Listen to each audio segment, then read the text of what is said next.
In this video, we'll discuss the problem and conceptual exercises of chapter 4 from the book James's Walker. So let's start.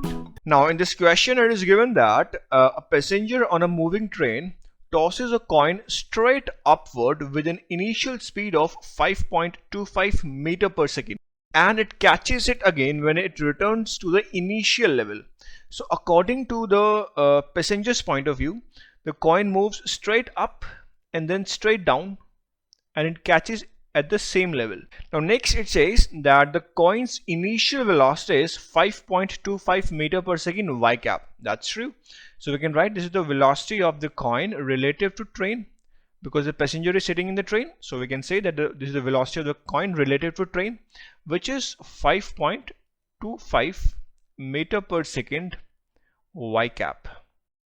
Now next it says that the train velocity relative to the ground is 12.1 meter per second. So train is also moving in the horizontal direction. So velocity of the train relative to ground, this is 12.1 meter per second x cap. Now there are four parts in this question that we need to solve. In the A part, we need to find the minimum speed of the coin relative to the ground during its flight, and at what point in the coin's flight does the minimum speed occur. Now first, I'll be writing the velocity of the coin relative to ground.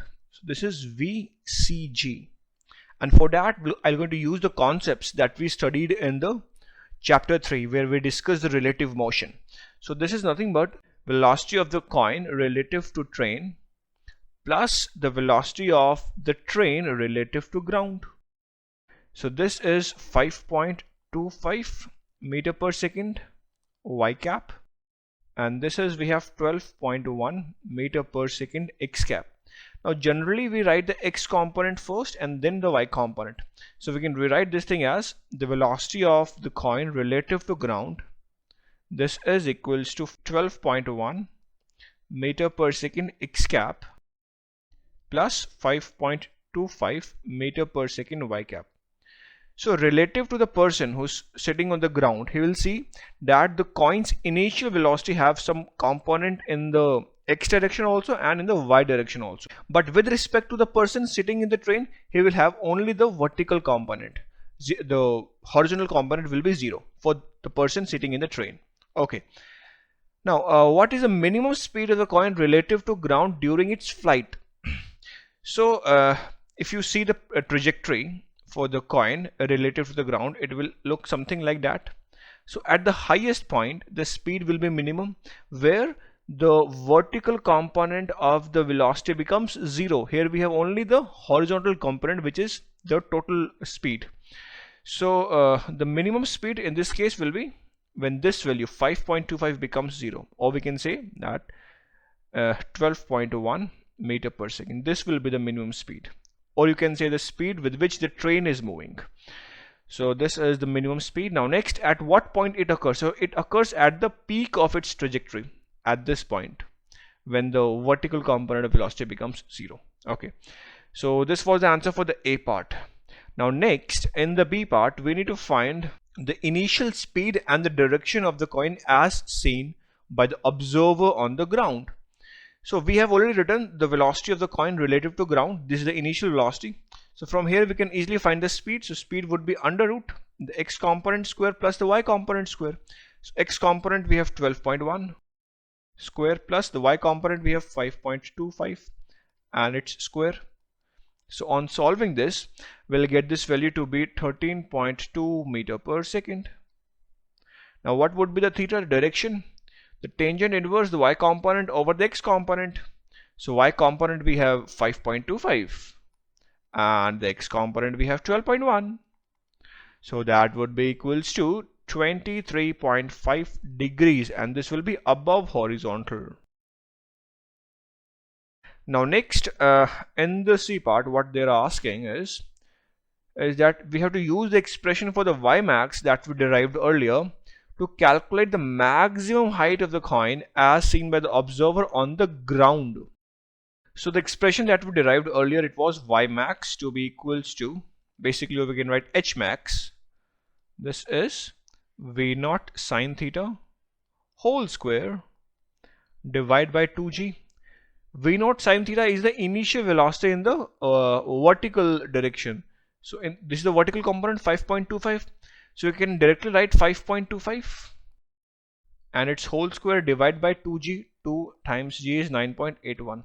And other way around, you can do one thing also, that you can put V naught as 13.2, then sine theta, theta is 23.5. Then also you'll get 5.25. It's one in the same thing. Now from here we can easily find the y max, and the y max comes out to be as 1.40 meter. So this is the answer for the C part.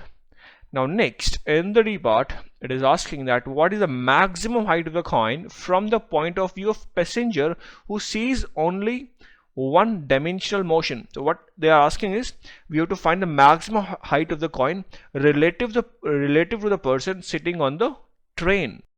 So for the person sitting on the train, he'll see that the coin is moving only in the vertical direction. There is no horizontal motion.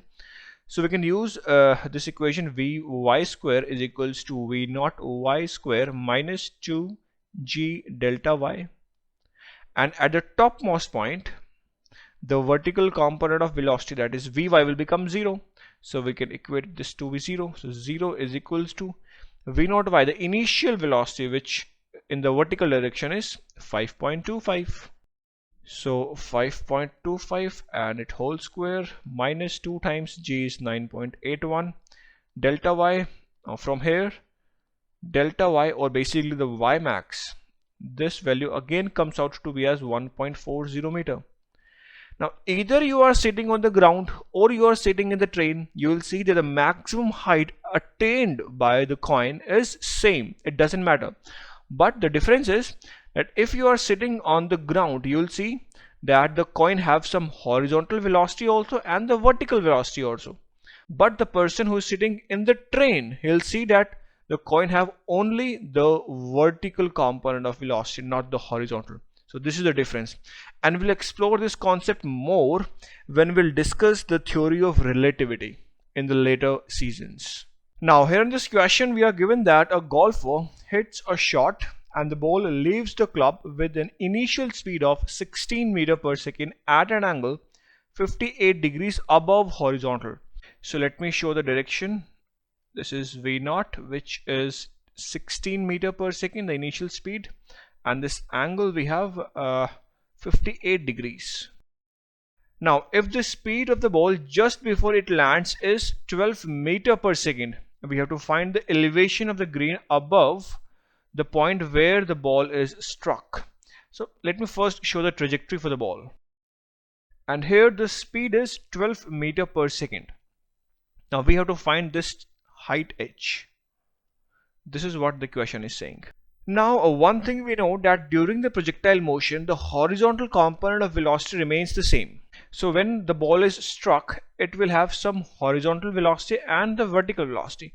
So let the horizontal velocity be Vx and let the vertical velocity be Vy. Now Vx will remain same. That is, this horizontal velocity Vx will be same as that of this value, because during the projectile motion the horizontal velocity remains the same.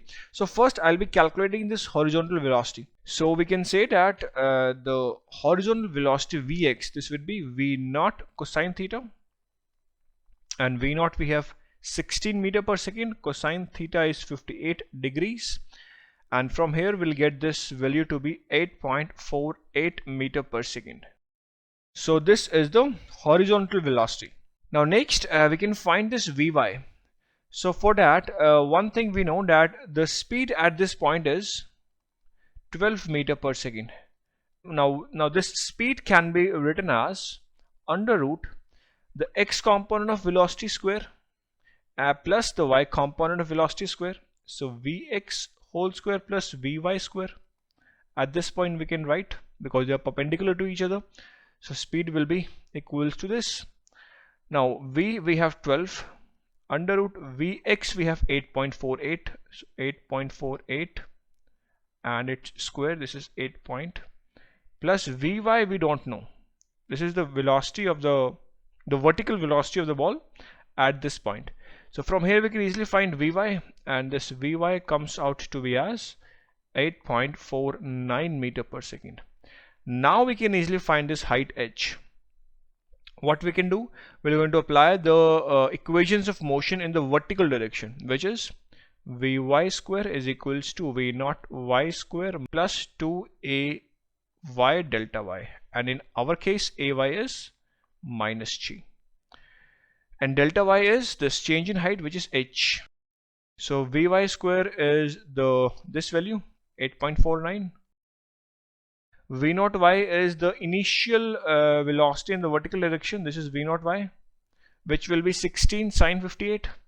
So 16 sine 58 degrees and its whole square, minus 2g. G we can put the values 9.81 meter per second squared, multiplied with this delta y. So delta y we have this h.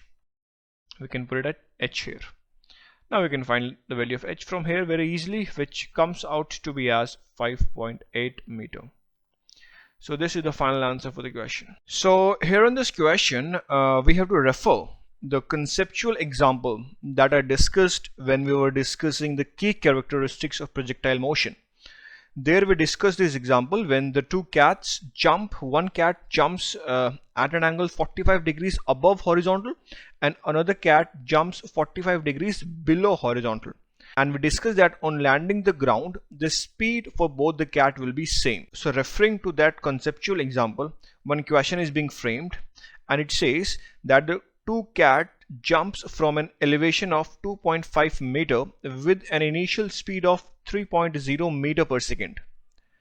Now we need to find the speed of each cat when it is 1 meter above the ground. So this is the initial position for both the cats, which is, let me write here, this y naught, this is 2.5 meter, and the final position is 1 meter above the ground. So yf we have 1 meter. Now when the cats are 1 meter above the ground, the speed for both the cat will be same. So we can either calculate the speed of this cat or this cat, that will going to be same. So let's consider this cat. So for this we'll consider the vertical motion first. So for the vertical motion we can use this equation, Vy square minus V naught y square is equals to 2ay delta y. This is a basic equation for the projectile motion. Now V naught y is the initial speed in the vertical direction for cat 2, which is minus V naught sine theta, right? And V naught is to be 3 meter per second, and sine theta we have 45 degrees. So we can put it here. Vy we have to calculate, minus, this is minus V naught sine theta whole square is equals to ay we have minus g here. So this would be minus 2g, and delta y we have the change in position, yf minus y naught. So 1 minus 2.5 is minus 1.5. So this is minus 1.5. Now let's put the values. So Vy square minus this V naught we have 3. So 3 sine 45 and its whole square is equals to minus 2 times this minus, and this minus will become plus. So 2 times 9.81 multiplied with 1.5. So Vy square will be under root, this we can take to the right side. So 9 square sine square 45 degrees plus, this is 2 times 9.81 times 1.5, add on for this is, sorry, not v square, we have taken under root here, so no need to write v square. So on solving we'll get the value for Vy to be 5.8 meter per second. So this is the vertical component of velocity for the cat when they are 1 meter above the ground. Now the horizontal component, that is Vx, that will remain same throughout the motion. So V naught x is Vx, which is equals to V naught cosine theta. We can write this way, and V naught we have 3, cosine theta is 45 degrees, and that is 2.12 meter per second. So this is the x component. Thus the speed will be under root the x component square plus the y component square. You can put the values now. X component we have 2.12 meter per second plus this is 5.8 meter per second and its square, and on solving we'll get the speed to be 6.2 meter per second. So this is the required answer.